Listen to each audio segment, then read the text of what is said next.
across the country are hearing these same words as they light their own chalices.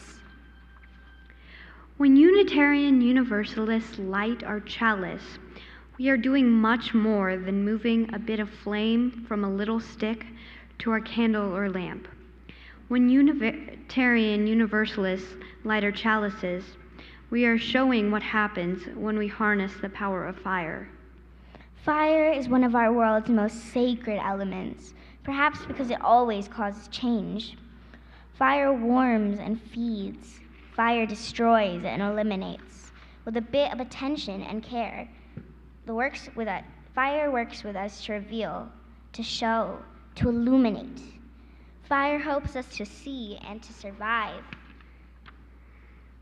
And so, fire is an especially sacred symbol today at our climate justice revival. Because we are in need of change, we are in need of warmth and sustenance, and we need to clear a bright new path for ourselves and our world. May this cup of captured fire be a symbol today of our passion, our care, our imagination, our brilliance in the face of great need. Like fire, we are powerful. Like fire, we create change. In that spirit, we invite you to light your chalice or candle at home, as Connie and my mom Laura light our chalice here in the Alluvial Avenue Sanctuary.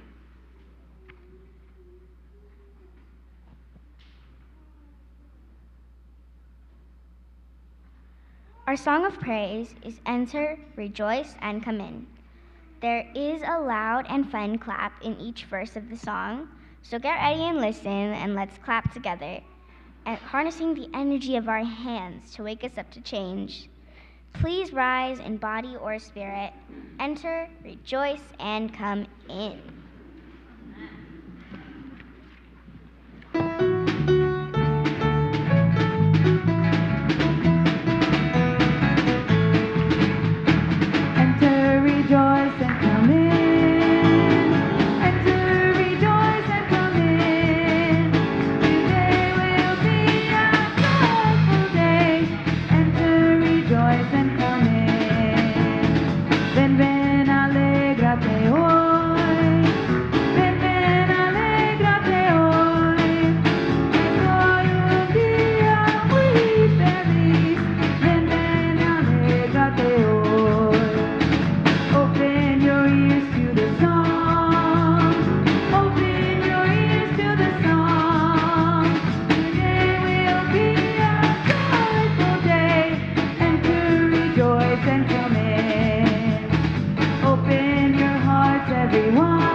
I invite us to remain standing as we say together our mission. La misión de la Iglesia Unitaria Universalista de Fresno es amar inclusivamente, crecer espiritualmente, servir con gratitud y trabajar por la justicia. The mission of the Unitarian Universalist Church of Fresno is to love inclusively, grow spiritually, serve gratefully, and work for justice. Please be seated. So I don't know about you, but I am in the mood for a story. And the person who's going to tell us this story is someone very special. Her name is the Reverend Dr. Sophia Bentoncourt. Sophia was the interim minister here at this congregation after Reverend Brian left and before I arrived. She is also the first female black president of the Unitarian Universalist Association nationwide. She is currently our Madam President. Please welcome via our online campus, Reverend Sophia.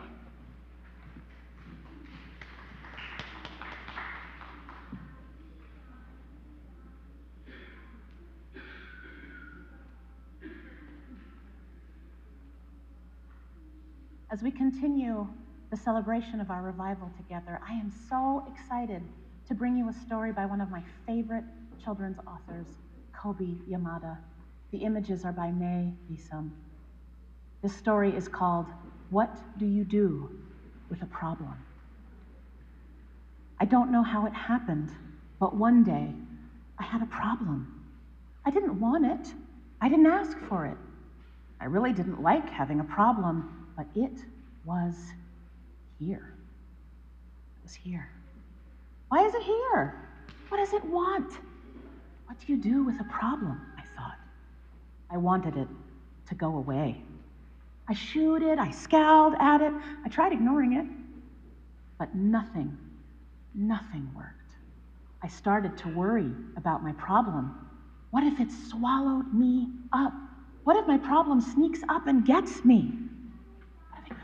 What if it takes away all of my things? I worried a lot. I worried about what would happen. I worried about what could happen. I worried about this, and I worried about that. And the more I worried, the bigger my problem became. I wished it would just disappear. I tried everything I could to hide from it. I even found ways to disguise myself, but it still found me. And the more I avoided my problem, the more I saw it everywhere. I thought about it all the time. I didn't feel good at all. I couldn't take it anymore. This has to stop, I declared. Maybe I was making my problem bigger and scarier than it actually was. After all, my problem hadn't really swallowed me up or attacked me. I realized that I had to face it. So even though I didn't want to, I really didn't want to, even though I was really afraid, I got ready and I tackled my problem. When I got face to face with it, I discovered something. My problem wasn't what I thought it was, and I discovered that it had something beautiful inside. My problem held an opportunity. It was an opportunity for me to learn and grow, to be brave, to do something. It showed me that it was important to look closely because some opportunities only come once. So now I see problems differently. I'm not afraid of them anymore because I know they're secret. Every problem has an opportunity for something good. You just have to look for it. And that, my loves, is the end of our story.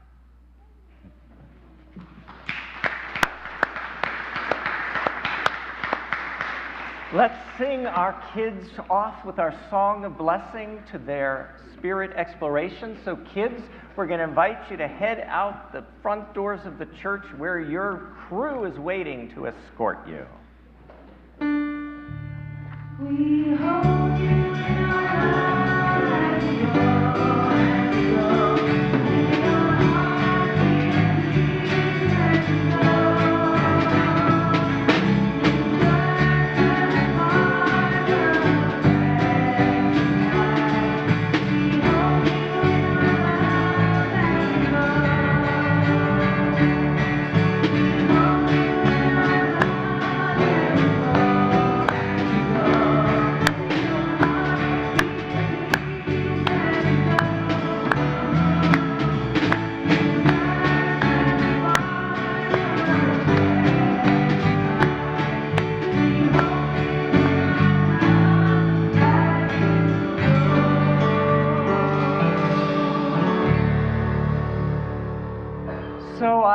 invite us again to take in a nice deep breath, this time imagining we're breathing in peace, and then we breathe out love. Again, we breathe in peace. We breathe out love. One more time together, we breathe in peace. We breathe out love. As we continue breathing together, let's imagine that that breath has the ability to reach into our heart. And let's breathe into whatever joys we may have on this day. Breathe into our joy.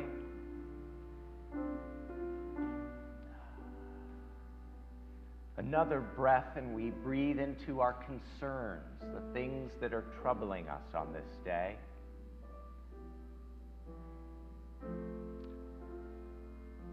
And we breathe into our sorrow.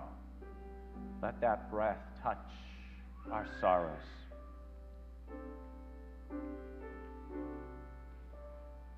And we breathe into our gratitude, even if it's just the tiniest bit of gratitude. Let that breath touch and animate it.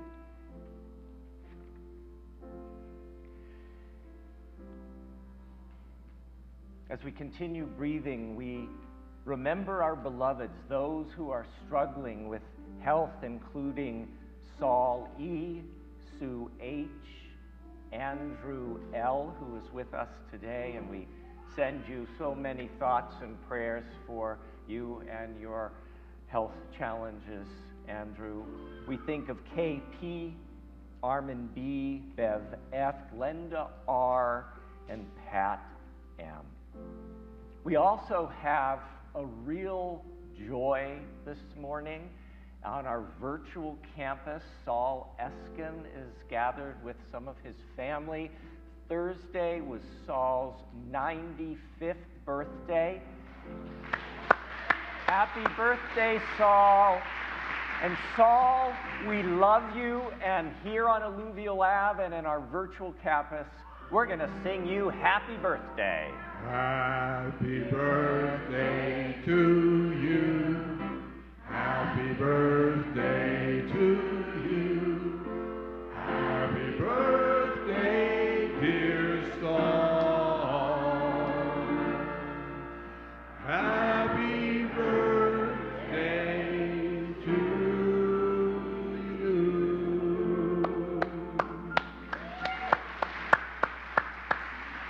We love you, Saul. Reaching beyond our own congregation, we grieve the spiraling violence in the Middle East. We grieve the Lebanese civilians killed by U.S.-supplied bombs. We remember all the places where war is raging on this day, including the Central African Republic, Ukraine, and so many, many more. Today, our hearts hold the death and devastation caused by Hurricane Helene, a storm of historic proportion, yet another horrific example of human-created climate change. On this day, we also celebrate that it is California Native American Day. We honor the ancestors. We honor the rich heritage. And so, for everything we're holding in our hearts, for those things spoken aloud, we light our candle of community.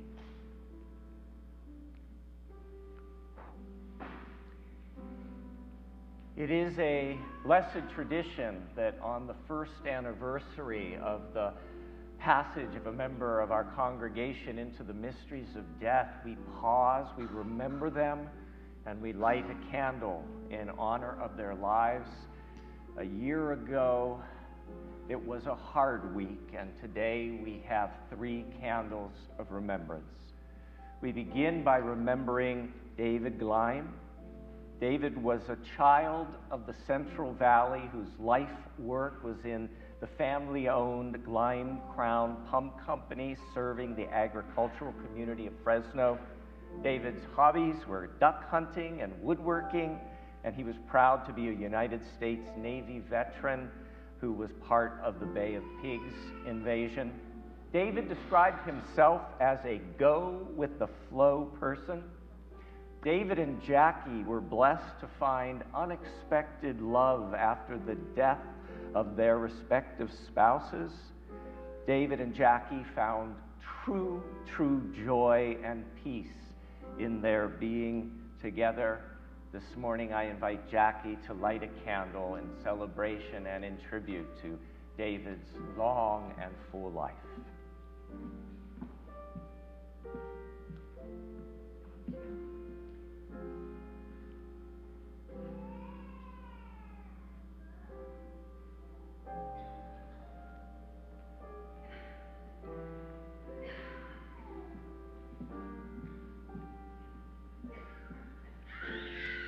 We also remember longtime church member Joanne Bolt, who was a devoted member of the congregation. Joanne loved reading, collecting antiques, and deals at Daryl's mini storage auctions. She relished her role as a grandmother to her two beautiful grandchildren. Joanne was known for a wicked sense of humor, her sharp wit, and a keen mind. She had an eye for beauty and for art. She cared deeply about the most vulnerable among us and was passionate about social justice and also climate justice. She would have loved today's revival. Joanne was a church leader and a friend to many who remember her with warmth. On behalf of Joanne's family and friends, I light this candle in tribute to her long life well lived. We also remember Jason Johnson, here shown with his dad and stepmom, Lucas and Jamie Cervantes. Jason was a beloved son, brother, nephew, classmate, and bandmate. Jason was so kind, so thoughtful. He was a protective of his friends and a pillar for his sister and brother, known to be so sensitive. Jason had an ever-expanding curiosity about people and things and life. He was an insistent questioner, a big thinker. He was also playful, funny, and a passionate and competitive gamer. Jason was so excited to have relocated to Fresno last summer to live with Lucas and Jamie, something he had wanted to do for some time. Jason's death was unexpected and accidental, but he will always be remembered for the life he lived and the love he shared.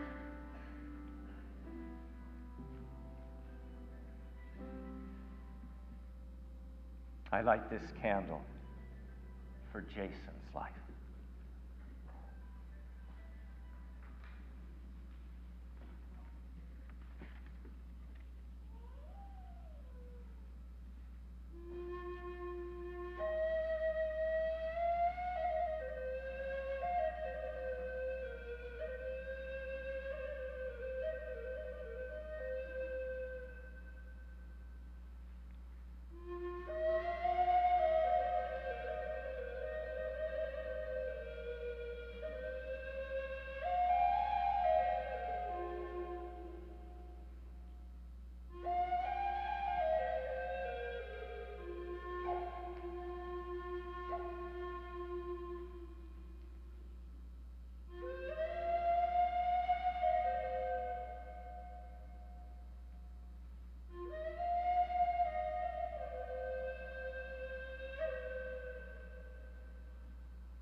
today's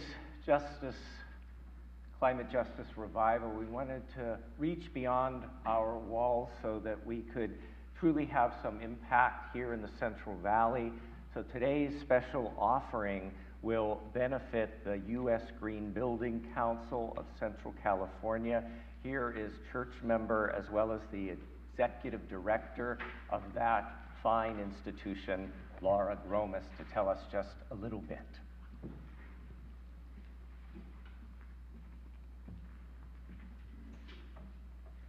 Good morning, everybody. Thank you so much for having me today and choosing the USGBC Central California as a recipient for today's special climate justice offering. The organization is a little bit of an exercise in the question, what do you do with a problem? When this congregation decided to build a new church about 17 years ago, George Borman, George, if you can lift your hand, George went out to figure out how to actually build a green building. George was getting into the nitty-gritty of how environmental goals and practices can be implemented in the built environment. He connected with a group of building owners, architects, and engineers that were also trying to figure out how this is done. Together, they formed the USGBC Central California. Today, USGBC Central California provides educational programming around climate solutions in the built environment, right here in the San Joaquin Valley, bringing people together to advance a holistic understanding of sustainability, providing community outreach to engage people in a conversation around sustainable solutions, and advocating for climate solutions in local developments. We advance projects serving vulnerable communities in Southwest Fresno. We advance projects serving the indigenous community from our region. We highlight the opportunities of transforming existing communities, advise local agencies on climate solution opportunities, and so much more. We provide volunteer experience in nature and the built environment and have so far provided 15 first job experiences to students looking to gain understanding and work experience in the field of sustainability. In the next 2 months, you will be able to join us for events about building electrification, zero waste, green buildings, and volunteer to help clean the San Joaquin. More info on our website, usgbccc.org, and we have a little table out there as well where you can connect with us after the service. With your support, we can offer more educational and engagement opportunities and hope to be able to continue working on community engagement for the Southwest Fresno Trail, which is currently out for construction bid. Feel free to connect with me or Alice Vance, who is the treasurer of our organization. Alice, if you can lift your hand and wave over there. He ushered you in today as well. We are very grateful for his support to ensure our organization's financial sustainability. So you can connect with us to learn more about our work, as well as our #1 volunteer, my husband, Reed Gromas, who's going to help man the table out there. Thank you so much for your support. Thank you so much for choosing us today. And thank you for helping us to advance knowledge and advocacy for climate solutions in our community. Thank you. Thank you, Laura. I invite us to join our voices in our congregational call to offering. If not us, then who? If not open hearts, then what? If not now, then when? If not here, then where? If not generously, then how? If not us, then who? Si no somos nosotros, entonces ¿quién? Si no con corazones abiertos, entonces ¿qué? Si no es ahora, entonces ¿cuándo? Si no es aquí, entonces ¿dónde? Si no damos generosamente, entonces ¿cómo? Si no somos nosotros, entonces ¿quién? Here is a slide on how you can give even as the baskets are passed on our Alluvial Avenue sanctuary. As they pass, we have the opportunity to sing one of our favorite hymns, Blue Boat Home. The lyrics will be shown on the virtual campus as well as here in our Alluvial Avenue campus.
Making our way by the lights of the heavens in a beautiful blue boat home.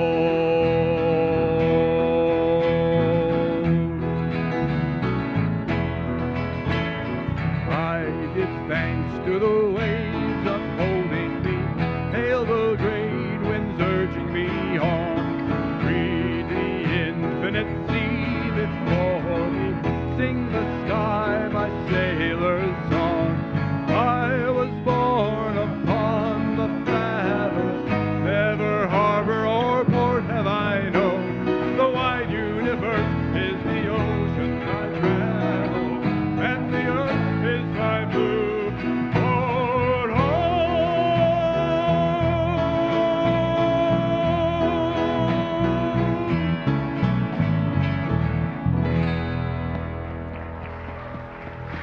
As Ezra and Connie make their way to the chancel, I invite all of us to rise in body or spirit for our responsive reading.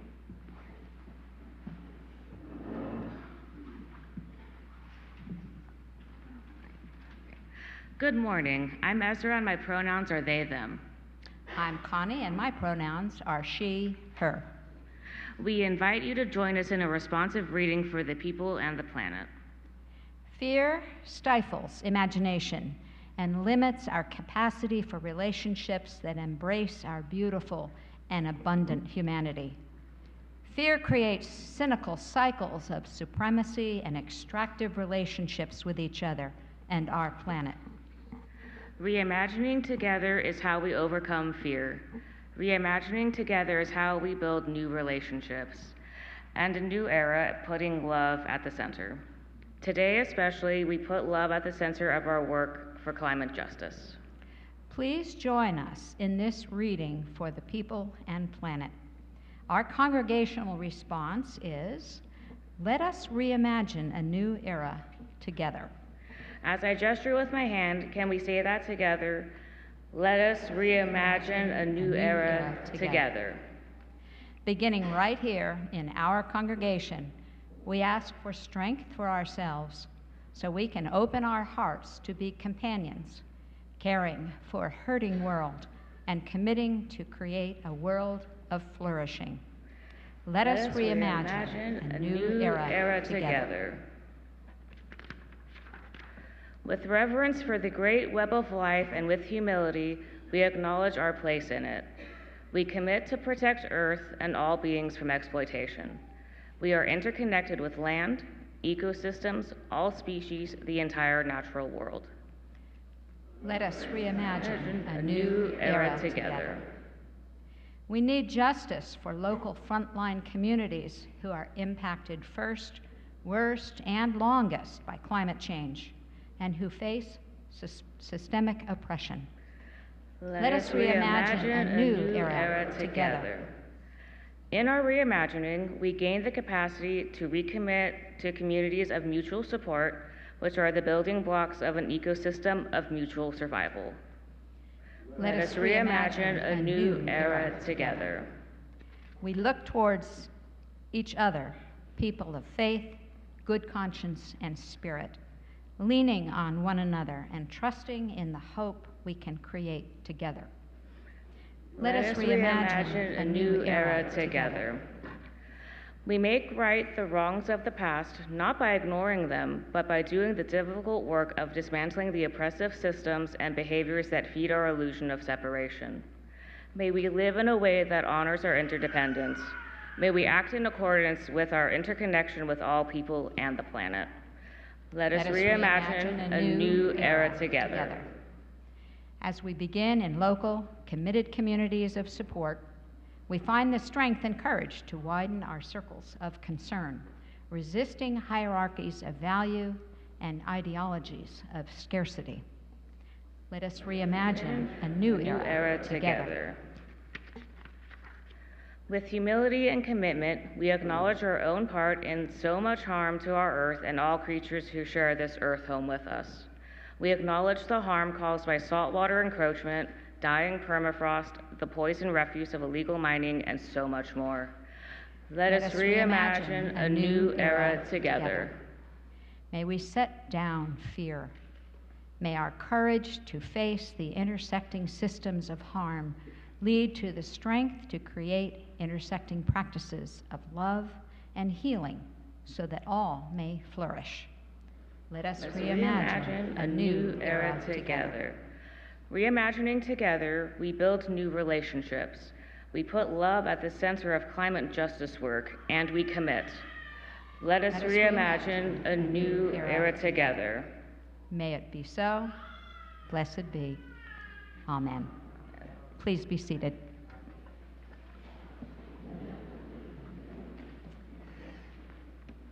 An anthem is a rousing or uplifting song identified with a particular group or cause. For this special countrywide, denomination-wide climate justice revival, the National Planning Team commissioned a brand new anthem to celebrate not just today, but to carry forward into the years to come. So this is going to become a new Unitarian Universalist hymn, song, anthem for us to sing. The talented musicians Leah Morris and Adam Pod have gifted us with a song entitled Part of It. It calls us to choose survival and make an art of it. Poetic ways of stating that we are committed to working for a flourishing world. Because our care of the planet and all its creatures is an existential task, the lyrics reflect a sense of urgency as well as a passion, dedication, and joy in the work. The song also calls us to curiosity, humility, creativity, and grace. The work does not fall on one person's shoulder alone. Contributions by individuals make up part of the solution. We must ground our solutions in community care, as we're saying, with love at the center. Let's reimagine together, and you can join in singing the chorus. Here is the new anthem.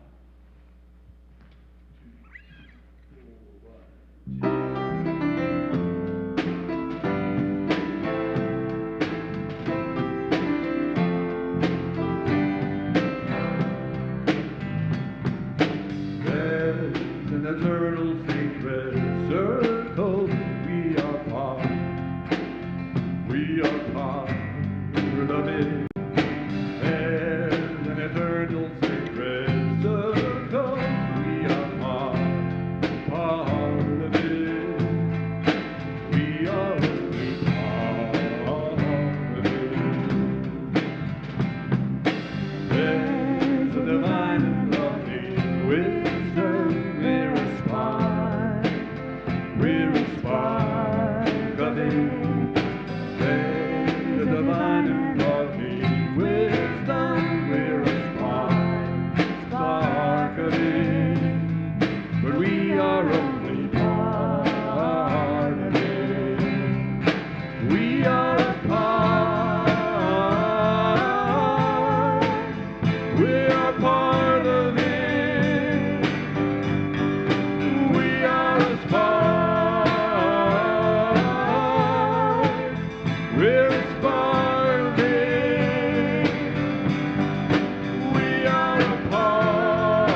and heart of it.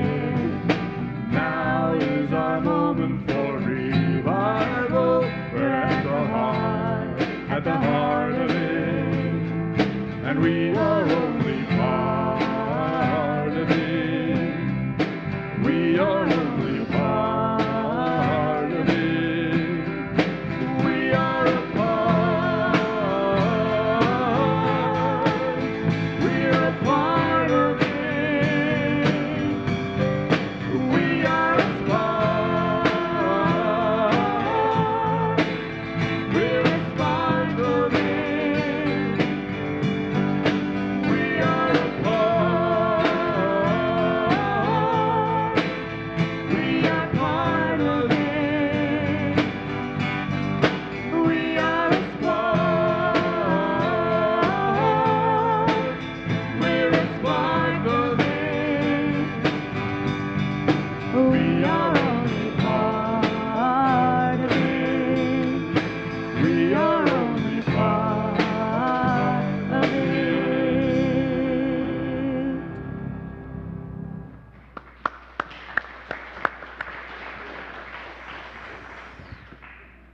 So this morning, instead of a sermon, we have two different short reflections. If we remember the time for all ages that we heard a little bit ago, it ended with this statement: every problem has an opportunity for good. We just have to look for it. We all have a different relationship with climate change and the idea of climate justice. A few of us are experts, having devoted our lives to this high calling. Others of us know bits and pieces of what needs to be done to mitigate climate change, both personally and as a planet. Others of us are somewhere in between, and some of us, if we're honest, just feel paralyzed. We all have a different relationship with climate change and the idea of climate justice. A few of us have made major lifestyle changes. Others of us have done bits and pieces. Others of us are somewhere in between. And if we're honest, some of us just feel paralyzed. When I think about or act because of climate change, it's usually a reaction to the headlines or a reaction to an on-the-ground reality like the hurricane that just hit in the South. For me, much of the way I instinctively think about climate change is reactive and not proactive. It's to mitigate my damage, not to create something new or something positive. When I think about climate change, sometimes I simply freeze up, hunker down, close off. The reality of climate change feels so massive. What we're facing as a world, if I let my mind really try to grasp that, it is overwhelming. It feels too much like a massive problem. But, dear ones, our Unitarian Universalist faith is asking us and calling us to reframe climate change, not as a problem, but as an opportunity. An opportunity to imagine a future with flourishing for all. An opportunity to put love at the center when we think about climate and the earth. An opportunity to let love ground us and surround us as we imagine a future with flourishing for all.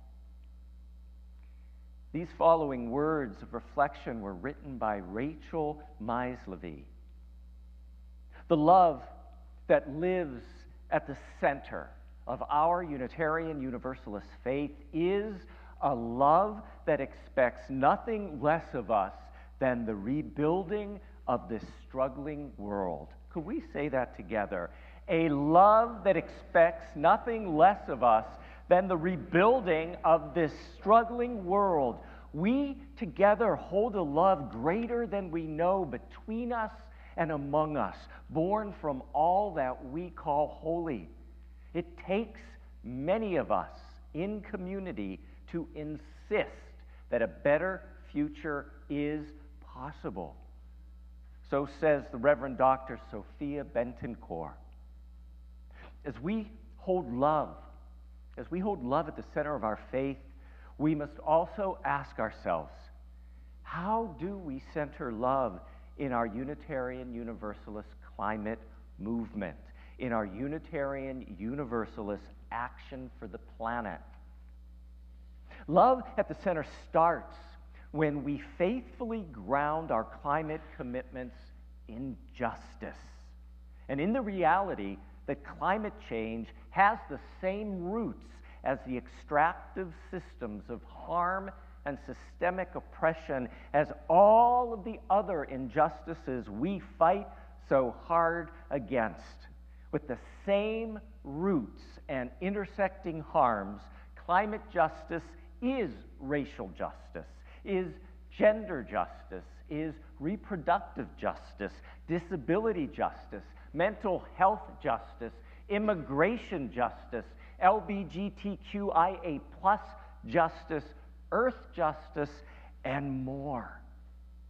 For example, when we provide safe housing for a trans teen who has been rejected by their parents and is living without shelter from the hot summer or the wet winter, if we offer sanctuary for our neighbors forced from their homes by fires, floods, and other climate disruptions, if we open our church's doors and an emergency shelter or a cooling center or a source of clean water, free water, when we advocate for labor protections for people working in the Central Valley's extreme heat, when we fiercely defend our ecosystems, our water, our soil, our air, saving them not just for that privileged few, but for all of our beloved communities, when we root our climate commitments in these challenging reality, love grounds us. Love grounds. Love at the center of our climate strategy connects when we realize that even as the root causes are inextricably linked, so too must be our solutions. When we refuse to overlook climate injustice, when we shift from a me and mine to we and ours, when we understand our basic interdependence, when we know in our bodies that the work is more than technical solutions for those who can afford solar power or electric cars, when we advocate for clean energy, clean water, clean air as basic human rights, as nature rights, as earth rights, love connects us. Love connects. Love at the center of our climate resilience builds when we overwhelm the challenging realities with community care. I'm going to say that again. Love at the center of our climate resilience builds when we overwhelm the challenging realities with community care, centering the community first. As the great Toni Morrison says, it's not possible to constantly hold on to crisis. You have to have the love. You have to have the magic. That's also life. When we bring joy into our spaces that we gather to work together in, when we share snacks at our meetings as we knit socks and crack jokes, when we bounce babies on our knees as we strategize to mitigate climate change, when we laugh and play, when we draw on our faith, our inner strength, our hopes, our dreams, our creativity, our magic, when we creatively and joyfully elevate all of the many, many, many, many, many, many ways that we can create new worlds together, love builds. Love at the center of our climate action transforms when we realize we need a new way. What we're doing for most of us isn't working. When we balance what my community needs with what brings me joy. When we experiment with new ways of being, thinking, and acting together. When we admit that I do not alone have the answer. When we reject those extractive systems of harm and systemic oppression. When we reimagine our relationships, our communities, the world we want together, love transforms us. Love transforms.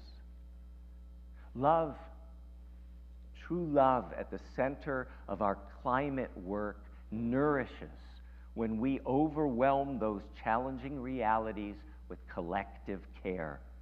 When we recognize and honor the places where our own deep gladness and the world's deep hunger meet. When we listen, when we faithfully respond, when we embrace imperfection and offer grace, when we open with curiosity and intention, when we communicate with humility and care, when we offer joy in the struggle, love nourishes us. Love nourishes. Love at the center of our Unitarian Universalist climate movements reimagines a flourishing world. And you've been hearing this word all morning, reimagines. When we dream about what could be, when we commit to make it so, when we clasp hands and say, yes, we can do this, even when we may not yet know the way, when we guide our shared work with hope for the future and commitment to collective liberation, when we save what we love, when we joyfully, faithfully, imperfectly, and all beautifully recreate our world so that all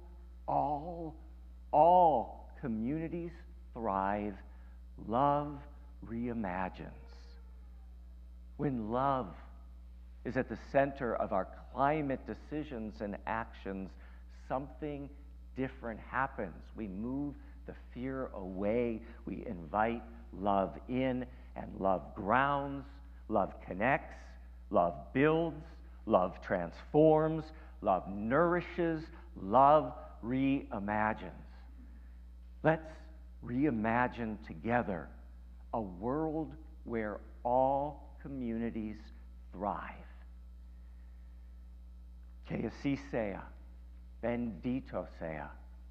May it be so. Blessed be. Amen.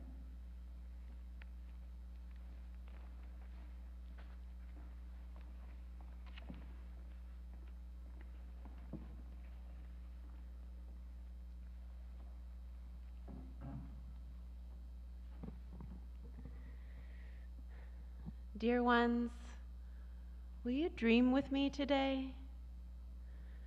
So often, when we are faced with the challenges of addressing climate change, it is fear we are faced with, and fear which motivates us to act. Today, may we flip that over and see what happens if we answer the call to act with hope. We can imagine collapse. Can we imagine renewal? This question can be a challenge for me. The visions of our planet's future presented in the media, stories, and projected in headlines in the news is one of apocalypse. We know that desert wasteland where all we have left is harsh dust and scattered metal. We've watched the films with that hyper-technological future with surveillance on every corner where everything is artificial. And yet, we know it need not be this way. In fact, our faith and our shared values, especially on this day of climate revival, call us to believe in something different. Today, we are invited to envision the opposite of that desecrated destruction and imagine what could be, what will be when we put those values to work in surrounding our entire web of interdependence with deep, loving community care. So, will you dream with me a moment? If it's comfortable for you, I invite you to close your eyes or rest your gaze in a soft downward movement. Let's imagine together in this shared moment and in the delicate rooms of imagination within each of our hearts, that we have the planetary health and the collaborative, inclusive society that we have for so long been yearning for. What does it look like in this future for Fresno and the Central Valley? For those joining us virtually from a different city, state, or country, what does this future look like in the place where you live?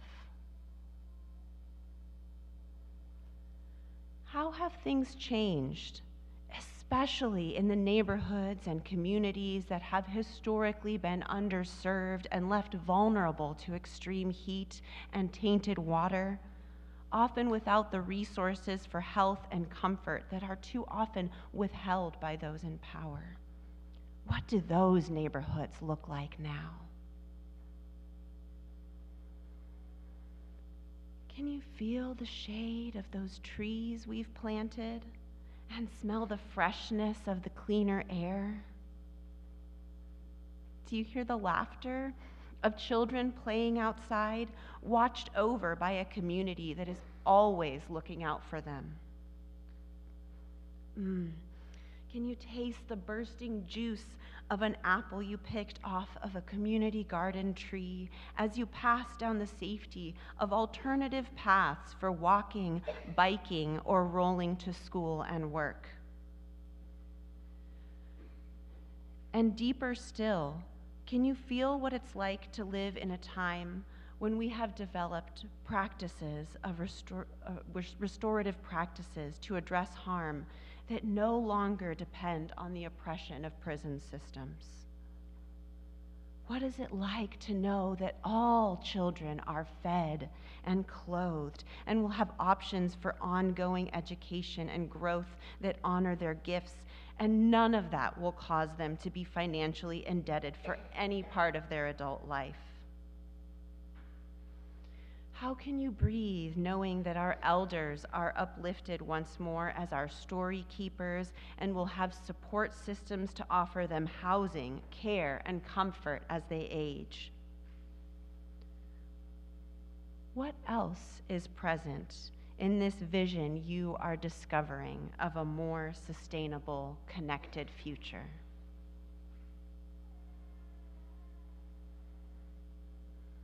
May you find a few more breaths of peaceful presence in this future place. And as you are ready, I welcome you to return to the now as you hold on to this vision. May the dream of a future that is just, accessible, and resiliently renewed remain in your heart. The visions we all just explored look different for all of us, and we need all of your imaginings as we move forward in the vital work for climate justice. I am so looking forward to hearing about your dreams as we gather to organize and take action together here after service today. Together, we have the ability to build the future we dream of. Our invitation is to examine the challenges currently facing our community today and identify ways that we can surround those issues with love at the center of our practices. We won't come up with all the answers today, and we won't make all the changes we need in a year. But we know where we want to go, and step by step, we'll lead each other there.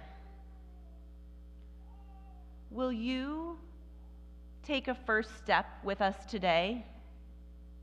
Will you stay for a bit after service and share your dreams? Learn about the various actions we can take and make a commitment to bring your gifts to the table.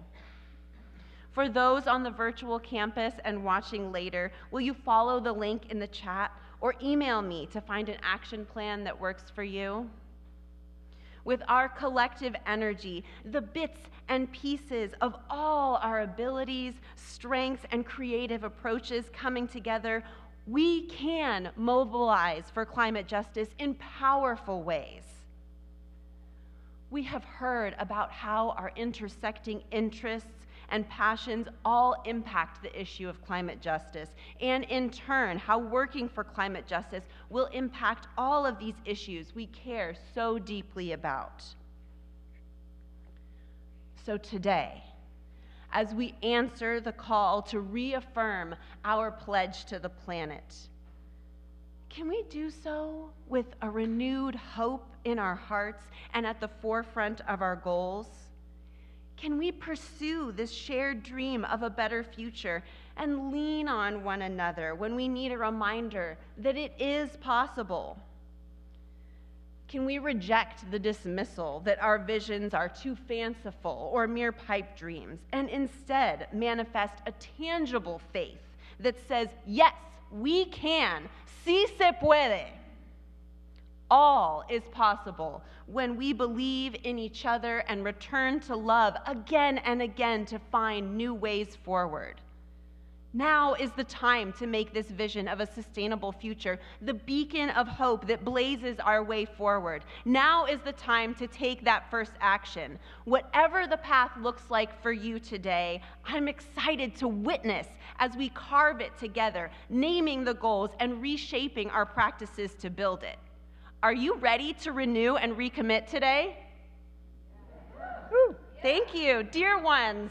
May you be well. May you feel your sacred place in our deeply interconnected web of existence. And may your hope for the future carry us all into justice together. Thank you. So Karen gave us the question, are we ready to renew and recommit today? Yeah. Are we ready to renew and recommit today?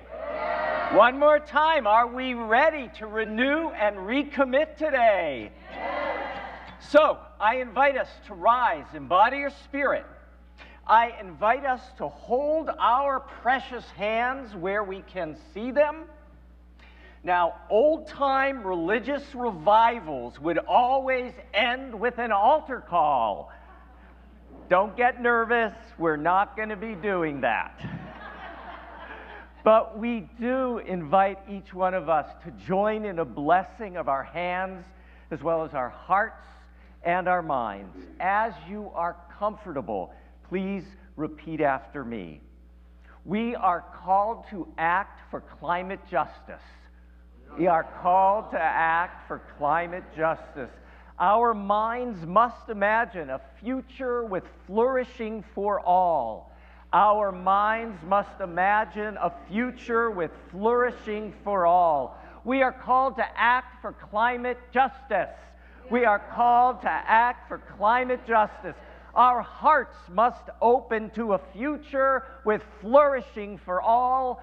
Our hearts must open to a future with flourishing for all. We are called to act for climate justice.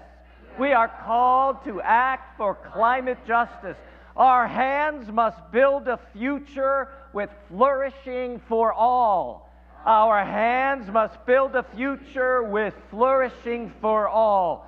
May our hands, hearts, and minds do the work that must be done.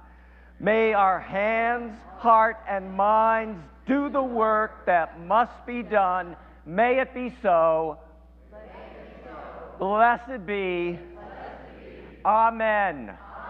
Let's sing, "The Tide is Rising."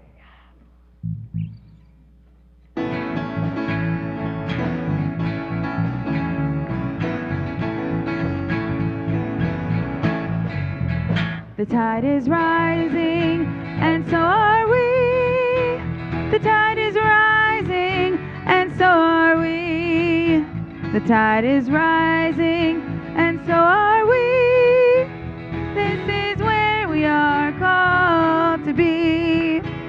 This is where we are called to be. The task is mighty, and so are we.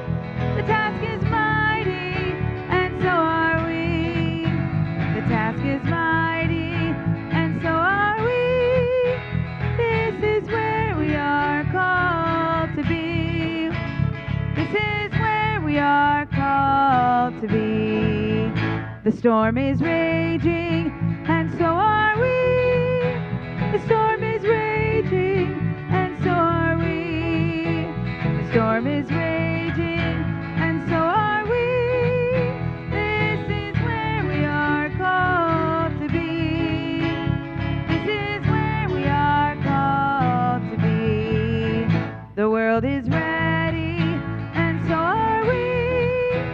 The world is ready, and so are we. The world is ready, and so are we. This is where we are called to be. This is where we are called to be. The tide is rising, and so are we. The tide is rising, and so are we.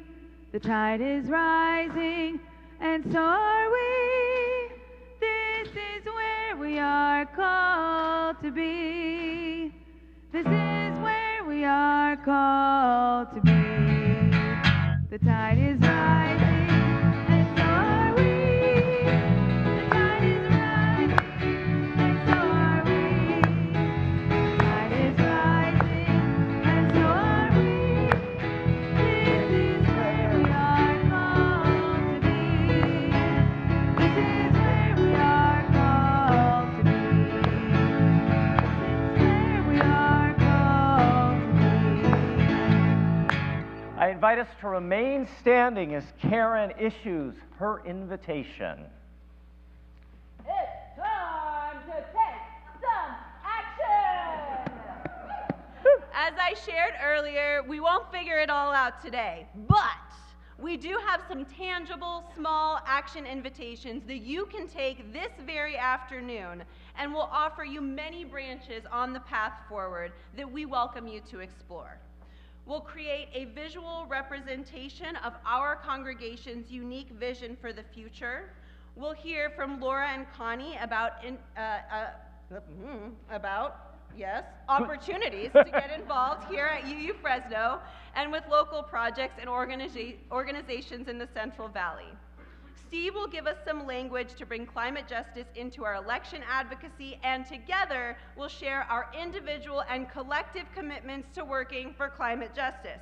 So, get yourself some coffee and a snack and head right back into the sanctuary for our climate justice organizing and action huddle. We're aiming to keep our time to only 30 minutes.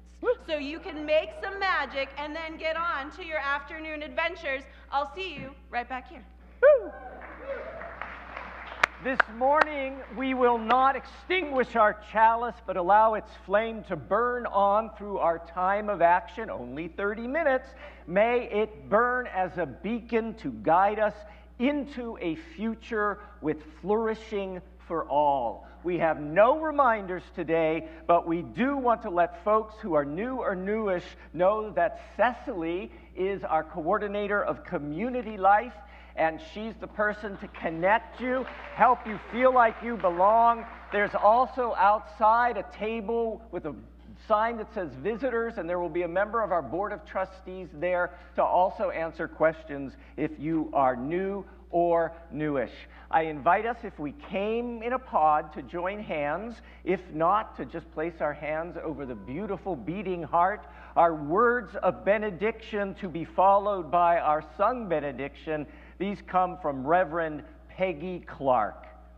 Knowing how quickly the flame of truth may be extinguished, how easily the chalice of fellowship is broken, let us be vigilant in faith, keep peace in our hearts, and make care for one another the watchword of our lives, so that our light goes out everywhere into the world. May it be so. Blessed be. Let me hear you all say amen. Amen.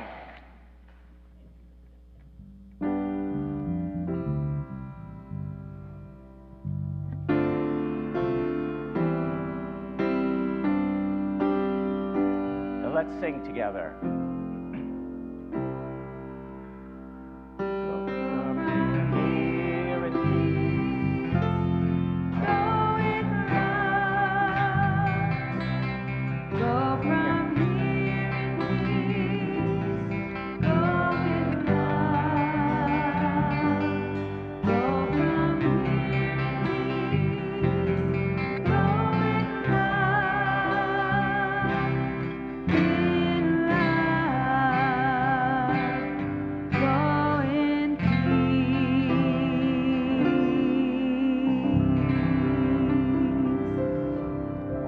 Shalom and assalamu alaikum. Get coffee, come back in. It's time for action. I was freaking out. I was like, that's not this song.